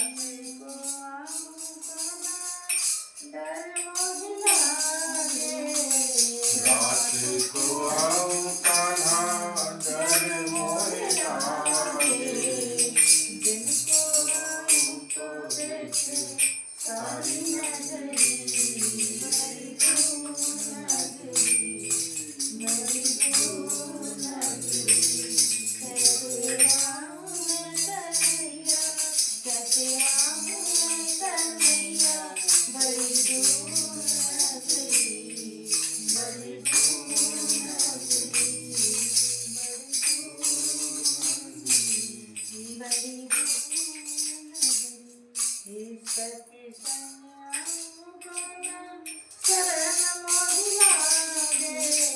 सखी संग आऊं कान्हा, शरण मोहे लागे। अकेली आऊं तो दिख जाऊं नगरी।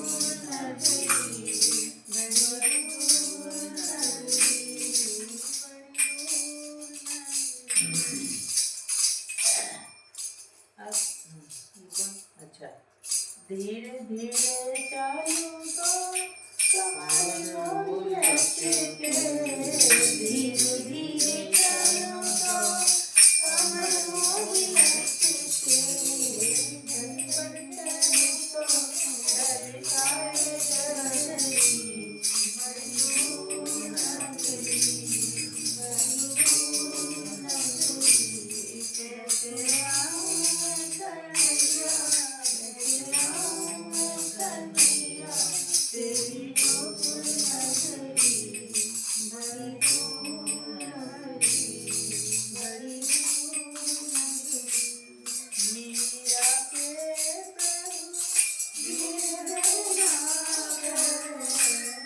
मीरा के प्रभु मीरा के प्रभु गिरधर नायक।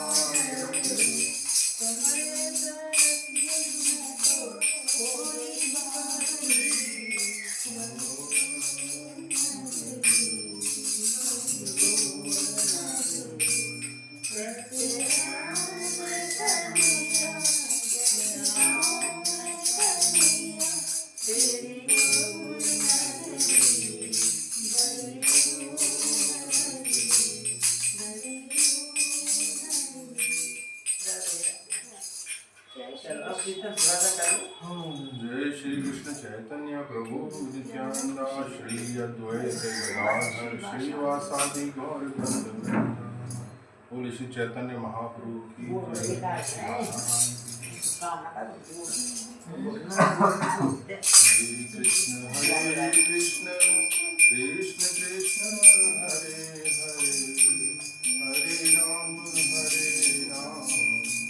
राम राम हरे हरे हरे कृष्ण कृष्ण कृष्ण हरे हरे हरे राम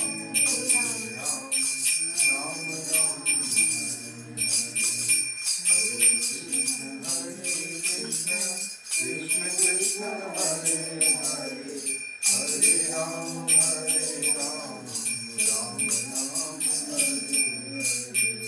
हरे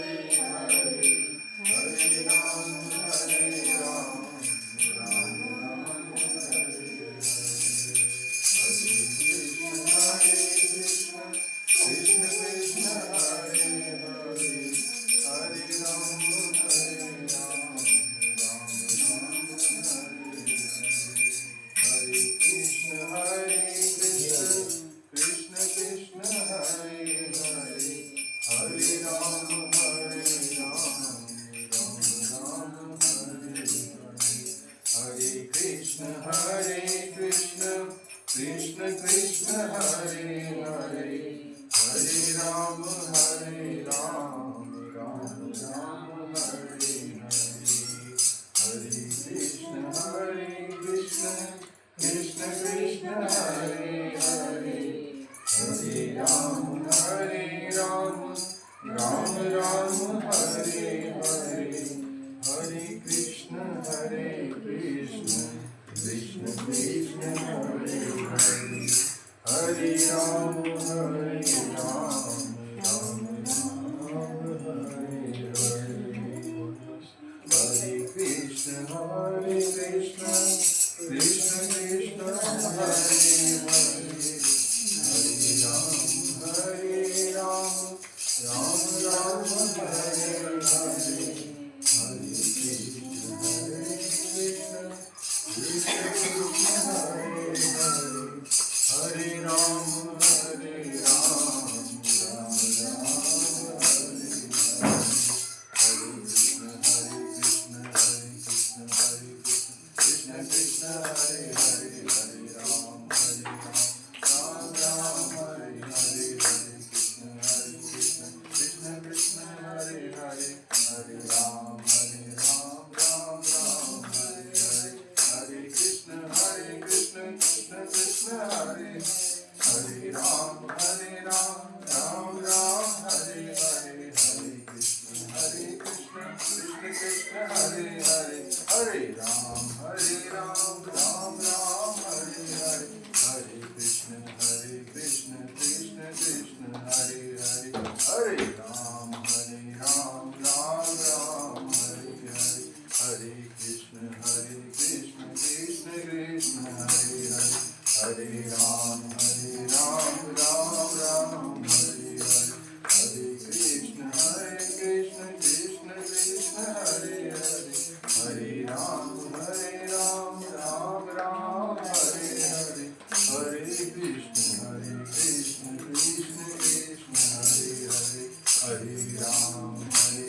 हरे हरे हरे राम राम हरे हरे हरे कृष्ण कृष्ण कृष्ण हरे हरे हरे राम हरे हरे हरे कृष्ण कृष्ण कृष्ण हरे हरे हरे राम राम हरे हरे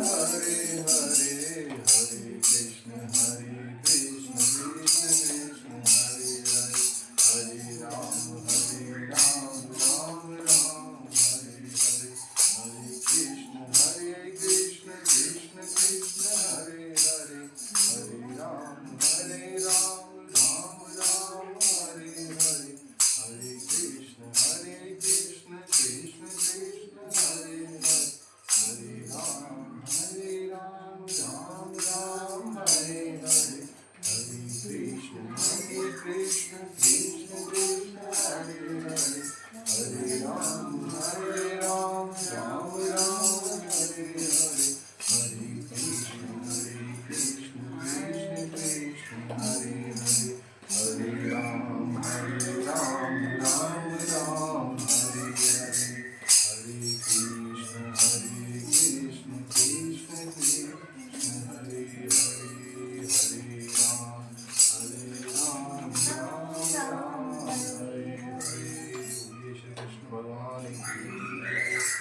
श्री रामचंद्र भगवान की जय, श्री राधा रानी की जय, बोलो नौ पति श्री शंकर भगवान की जय। नमः पार्वती पतिये हर महादेव। ये कुत्ते बोले कि बच्चे बोले सब मिक्स हो जाए, इतने जोर से शोर मचा है। हमारी माँ थी ना, यही गाती थी, और उसने जो गाया था वो भी तभी से गाती है। मुझे चरणों में बैठा ले। आप उसे गलत समझ मैं कहती कि मैं 15 दिन से उसको गाती, तो उसकी धुन बैठ गई थी, इसलिए मैं ऐसे अपनी धुन में गा रही थी। मैंने ये कहा था। हाँ, वो कोई बात नहीं आंटी। ठुमक चलत रामचंद्र, बाजत पैजनिया, ठुमक झुमक चलत रामचंद्र, बाजत पैजनिया, ठुमक ठुमक चलत रामचंद्र, बाजत पैंजनिया, ठुमक ठुमक चलत रामचंद्र। नहीं, जितना मुंह से शब्द धीरे धीरे निकलता है ना, तभी आनंद आता है। बड़बड़ गा के आनंद नहीं आता। बिल्कुल सही। उसमें क्या आत्मा की आवाज मिलती है। हाँ, आवाज मिलती है। वो आत्मा के साथ ही वो वाइब्रेशन है, हाँ, उसी के साथ धमक है उसकी। हो गया ना चौका? और आपने देखो कई लोग काफी मखमली आवाज के स्वामी होते हैं ना, और उनका चरित्र बिल्कुल गिरा हुआ होता है ना, आपने देखा होगा ना। माइक से तो उनके बड़े अच्छे स्वर निकलते हैं ना, उनके तमाम सीडी कैसेट इतने धमाकेदार बिक रहे होते हैं, मतलब ऊपर के स्वामी। लेकिन जो आत्मा से निकलता है ना, और वो मतलब कि वो तभी पता लगता है जब इंसान ऐसे धीरे गाता है, और आत्मा से जो निकला हुआ जो स्वर होता है, तो उसकी जो देवी है उसकी बात है, कुछ नहीं बोल रहे। तो ऐसे ही जब मीराबाई भजन गाती थी अपने जो है मंदिरों में, जब कहीं भी गाती तो वो उनके दिल से अपने वो खालिश निकला हुआ होता था। वो ये नहीं कि संगीत प्रदर्शित करने के लिए है ना, या किसी को लुभाने के लिए, या संसारिक लोगों के लिए हिसाब से कि भाई मैं गा रही भगवान के लिए, मेरे भगवान और मुझे पसंद आए, बाकी लोग भाड़ में जाए, मुझे किसी को रिझाना नहीं है, सिर्फ मेरे गिरधर को रिझाना है। मैं तो गिरधर के घर जाऊँ ना, मेरे तो गिरधर गोपाल दूसरा है कोई। मैं गिरधर के गुण गाऊं। मैं गिरधर के गुण गाऊँ वाला जो भजन है, मैं तो गिरधर के गुण गाऊँ, गिरधर मेरो साचो स्वामी, मैं उस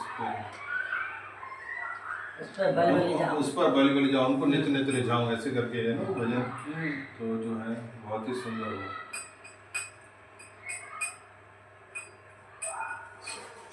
और वो दूसरा वो ही एक मथुरा है, गोकुल नगरी, वो भी धीरे धीरे गाओ तो अच्छा लगता है। वो 7 नंबर वाली बहन जी है, वो भी ऐसे ही गाती है। मम्मी वो जो मतलब ये वाला कार्ड मेरे से वाला देना है, तो कहाँ है? दर्शन या मैंने रखे हो वही गा। जय गुरु हरि। वो वाला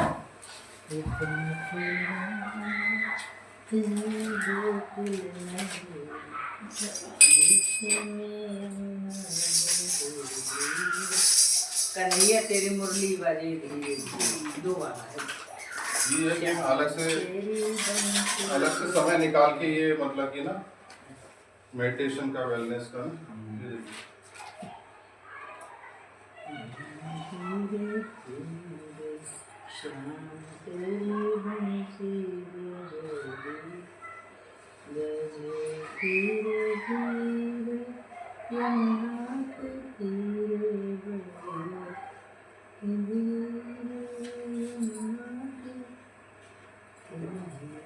ये मतलब यहीं पे इसी अपने मतलब ना यहीं पे जैसे हम लोग करते हैं ना, ऐसे ही मतलब ये सुबह के टाइम सेशन रखा है। ये वो लोग हैं जिनको वाकई में ज़रूरत है मेडिटेशन की ना, उनके लिए। जैसे कई लोग होते हैं काफ़ी क्रॉनिक डिसीज वगैरह से गुजर रहे होते हैं ना, काफ़ी पेन में होते हैं ना, तो ये मतलब जो सिंसियर है वही आएंगे इसमें। जैसे कि मॉर्निंग में 6-7 बजे है ना, नहीं 7 से 8 का रखना। हाँ मतलब 6 से नहीं, कोई सुबह जितना अर्ली सेशन है ना, दोपहर में तो कोई नहीं होता नहीं है ऐसा ना, ये वैसे है 7 से 8 ये रहेगा। लेकिन इससे अपने कार्यक्रम पर कोई असर नहीं पड़ेगा, अपने कार्यक्रम जैसा है वैसे चलता रहेगा। ये उनके लिए जिनको मतलब ज़रूरत है तो वो आएंगे, इनके लिए हम अलग से समय निकालेंगे, ऐसे है। तो आपको देखो आपको काम का हो या किसी और को चाहिए तो उसको दे देना या बता देना। चलो राधे राधे। अब वही है इसका नाम का वो मरम जो है वो वही समझ पाएगा। अब क्या है